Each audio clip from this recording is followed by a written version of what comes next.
شہزادے غوث اعظم ایک شخصیت کا نام نہیں ہے، صرف ایک انجمن کا نام ہے، ایک نقطۂ نظر کا نام ہے، ایک فکر کا نام ہے، ایک انقلاب کا نام ہے، ایک ذہن سازی کا نام ہے، ایک عقیدے کا نام ہے۔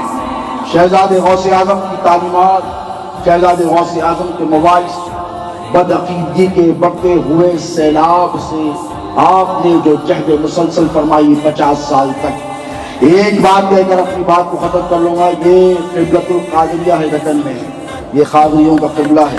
کیا ہے؟ جنہیں پتا ہے انہی کو پتا ہے کہ ان کی شان کیا ہے۔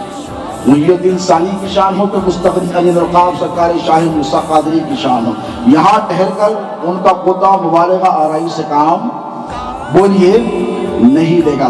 تمہارے اور ہمارے پیر کی خدمات کیا ہے بھائی؟ مریدوں کے لیے تو ان کی فراغ دنیا چھوڑو، باتیں بہت ہیں، باتیں اگر نکالو ان کی خطہ پیشانی لوگ دیکھتے اور کہتے ان کا روح، ان کا دبدبا، ان کا جاہ و جلال، تو لوگ آج بھی یہ سوچتے ہیں کہ کوئی ہوگا جو شہزادے غوث اعظم حضرت خطیب رکن علامہ قاسم پاشا کے قریب بیٹھا ہوگا؟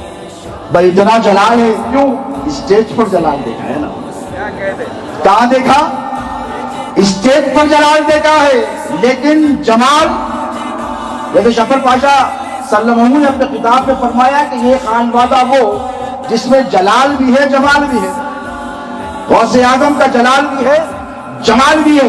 شہزادے غوث اعظم جب منبر رسول پر آتے تو تیور بدل جاتے، ہاتھ میں ذوالفقار حیدری ہوتی، اور اگر کوئی سامنے آتا تو ٹکڑے ٹکڑے ہو کر کٹ کٹ کر گر جاتا، لیکن جب پلٹ کر خانقاہ کو آتے تو سراپا جمال بن جاتے۔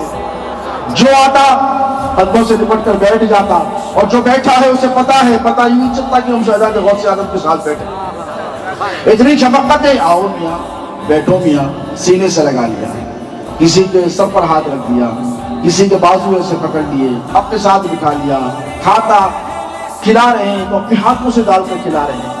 اتنی محبتیں فرمائے، پلانی ماں کو آواز دیتے ہیں، حالانکہ قادمائے موجود ہے، پلانی ماں کو آواز دے کر کہتے ہیں کہ میرا مرید آیا کچھ کھانے کے لیے تو بیچیے۔ یہ شفقتیں ہیں، لیکن جاہ و جلال بھی ایسا ہے کہ آج بھی ان کے جلال کا روب اور دبدبا قائم ہے لوگوں پر، بلا تشبیہ بلا تمثیل۔ شہزادے حضور غوث اعظم کا جلال اپنی جگہ، ان کا جمال اپنی جگہ، ان کا فیضان صبح قیامت تک جاری اور ساری رہے گا۔ ایک بات یاد رکھیں کہ شہزادے غوث اعظم کی حیات طیبہ زندگانی آپ کی نگاہوں کے سامنے ہے۔ 50 سال کتنے؟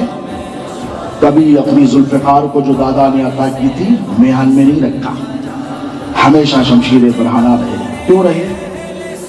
دولت کے لیے، پاور کے لیے، جاہ کے لیے، مقام کے لیے، منصب کے لیے نہیں، عقیدہ اہل سنت کے تحفظ کے لیے۔